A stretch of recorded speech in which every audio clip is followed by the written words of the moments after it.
ఇలాంటి వాళ్ళకి ఎప్పుడూ కూడా నువ్వు 100 అడుగుల దూరంలో ఉంటేనే నీకు కూడా మంచిది.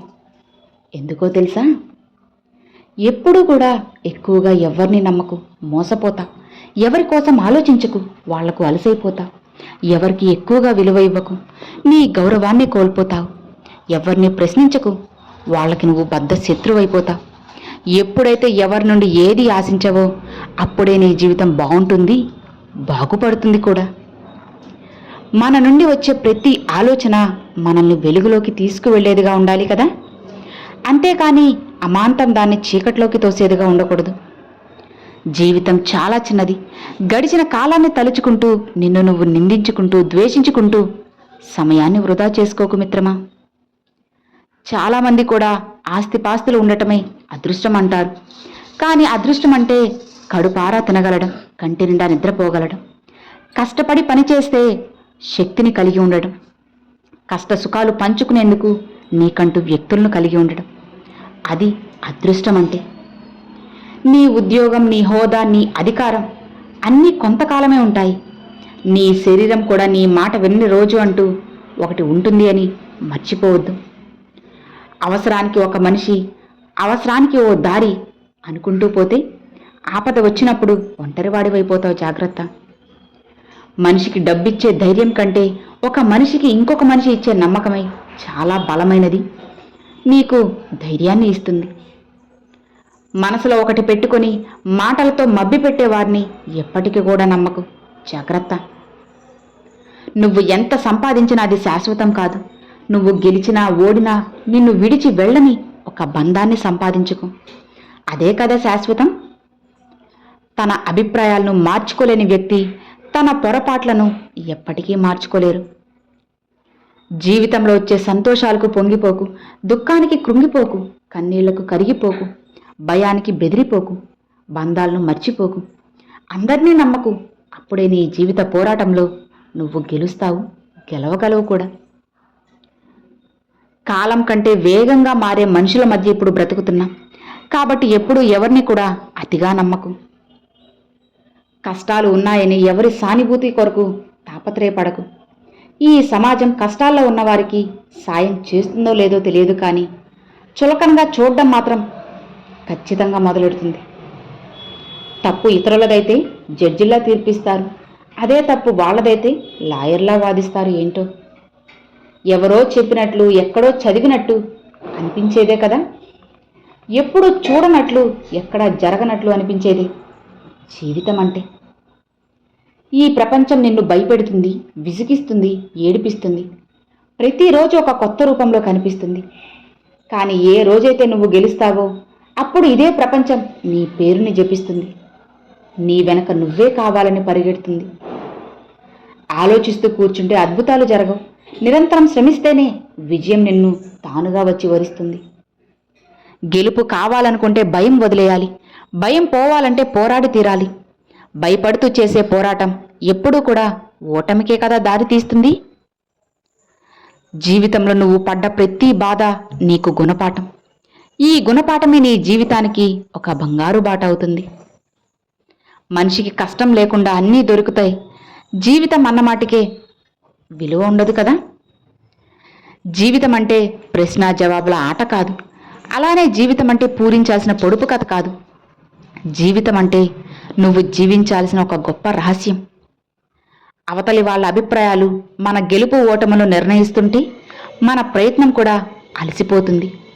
కాబట్టి వారి అభిప్రాయాలతో మనకి అస్సలు పని లేదు. మనసులో కత్తులు దాచుకొని మాటల్లో పువ్వులు రాల్చే మనుషులుంటారు. జాగ్రత్త. ప్రతి ఒక్కరికి ఒక కథ ఉంటుంది, కానీ మనం గెలిచే వరకు మన కథను ఎవ్వరూ గుర్తించరు. అంతే తేడా. గెలిచిన తరువాత నువ్వు ఏం చెప్పినా సరే, నువ్వు తప్పు చెప్పినా సరే నువ్వే కరెక్టు అంటారు. నిజమే కదా. గెలిచినోడు గాడిద గురించి చెప్పినా గొప్పగా వింటారు. అదే ఓడినోడు అందరూ వినాల్సిన భగవద్గీత గురించి చెప్పినా సరే అందరూ చులకన చేసి మాట్లాడతారు. కాబట్టి నువ్వు ఇక్కడ ఈ సమాజంలో ఏం చెప్పాలనుకున్నా, ఏం మాట్లాడాలనుకున్నా సరే నువ్వు గెలిచి గెలుపుని నీ సొంతం చేసుకొని అప్పుడు చూపించు. అప్పుడు నువ్వు ఎవరికి ఏం చెప్పినా సరే వింటారు. లేదంటే నిన్ను తక్కువ చేసి మాట్లాడతారు తప్పితే ఇక అక్కడ ఎలాంటి లాభము ఉండదు అని నువ్వు గుర్తుపెట్టుకోవాలి. కాబట్టి నువ్వు సమాజంలో మాట్లాడాలి అంటే నీ గెలుపుతో సమాధానం ఇవ్వాలి. అప్పుడు నిన్ను తక్కువ చేసి చూసినవాడు కూడా నువ్వు చెప్పిందే కరెక్ట్ అంటాడు. నువ్వు ఏం చెప్పినా సరే దానికి సరిగ్గా తలూపుతాడు కూడా. అర్థమవుతుంది కదా నువ్వు ఏం చేయాలి? ఆరాటం ముందు పోరాటం ఎంత, సంకల్పం ముందు వైకల్యం, దృఢచిత్తం ముందు దురదృష్టం ఎంత, ఎదురీత ముందు విధిరాత ఎంత చెప్పు. అలవాట్లే మనిషిని మంచివాడుగానైనా చెడువాడుగానైనా మారుస్తాయి. మనిషి మంచివాడు కావాలంటే మంచి పనులే చేయనవసరం లేదు. ఎదుటి వారి గురించి చెడుగా మాట్లాడకుండా ఉంటే చాలు. ధనంతోనే చేసేది మాత్రమే సాయం కాదు, మనసుండాలి. కానీ 4 మంచి మాటలతో కూడా ఎంతోమంది జీవితాల్లో వెలుగు నింపవచ్చు.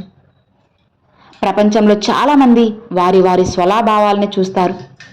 ఎప్పటి వరకు వారికి మన వల్ల లాభం ఉంటుందో అప్పటి వరకే ఈ ప్రపంచంలో మనకి విలువనిస్తారు.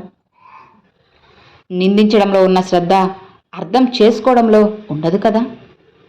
మనుషులు ఎప్పుడు ఎలా ఉంటారో ఎవరికీ తెలియదు. ఎప్పుడు దండాలు వేస్తారో తెలియదు, ఎప్పుడు నిందలు వేస్తారో తెలియదు. అందుకే పొగడ్తలకు పొంగిపోకు, నిందలకు కృంగిపోకు. మన క్యారెక్టర్ గురించి ఒకడు వేలెత్తి చూపిస్తున్నారంటే వారికి నచ్చినట్లు మనం ఉండట్లేదని అర్థం. అంతేకాని మన క్యారెక్టర్ బ్యాడ్ అని కాదు. వేలెత్తి చూపే వాళ్ళందరూ నీతిమంతులు కాదు కదా. ఈ రోజుల్లో నువ్వు ఎంత తక్కువ మాట్లాడితే అంత విలువ, ఎంత దూరంగా ఉంటే అంత గౌరవం. కొందరి కోసం మనం భరించలేనంత బాధను కూడా భరిస్తాం. ఎందుకంటే బాధ కంటే వారితో బంధం ముఖ్యం కాబట్టి. ఇది వాళ్ళకి అస్సలు అర్థం కాదు. మంచివారు ఎప్పుడూ మొండిగా ఉంటారు. ఎందుకంటే వాళ్ళకి నటించడం ఇష్టముండదు కాబట్టి. నువ్వు కోపంలో వచ్చిన మాటనే పట్టుకుంటే మనసు విరిగిపోతుంది. అలా కాకుండా అదే ఆ కోపం వెనుక ఉన్న బాధని తెలుసుకుంటే ఆ బంధం నిలబడుతుంది కదా. గెలవాలి అనే ఆశతో కాదు, గెలవగలను అనే నమ్మకంతో ప్రయత్నించు. ఎప్పటికైనా విజయం నీ సొంతమవుతుంది. చదువు వల్ల సంస్కారం, అనుభవం వల్ల గుణపాఠం నేర్చుకోలేని వాళ్ళు జీవితంలో ఎప్పటికీ బాగుపడలేరు.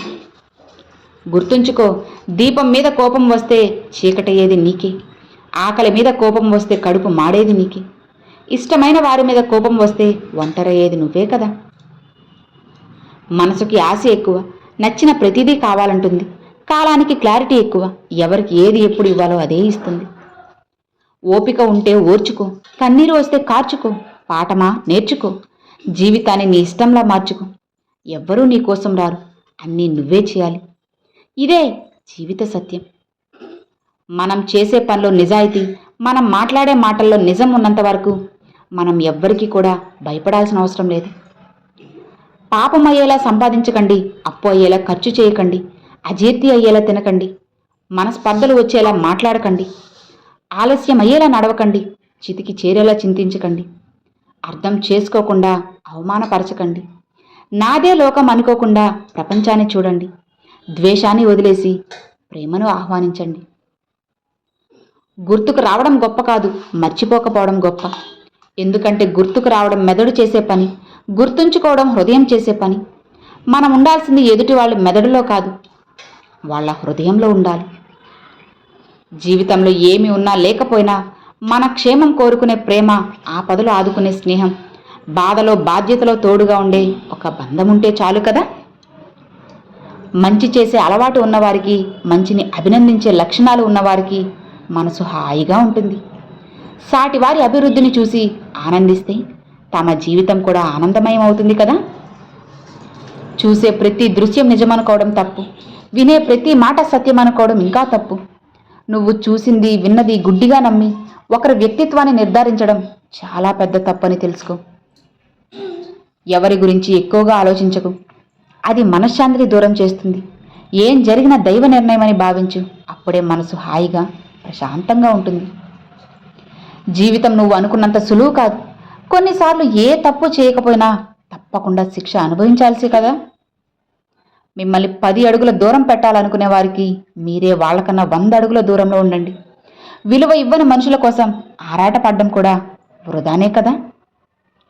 మీరు వెళ్లే దారి నిజాయితీగా ఉంటే నారు పోసిన దేవుడే నీరు పోసి మీ జీవితాన్ని అందమైన పూలవనంగా మారుస్తాడు. నీటి విలువ ఎండాకాలంలో తెలుస్తుంది. ఆకలి విలువ ఉపవాసం ఉన్నప్పుడు తెలుస్తుంది. మనిషి విలువ వాళ్ళు దూరమైనప్పుడే కదా అర్థమవుతుంది. అర్థమైందా? Thanks for watching friends.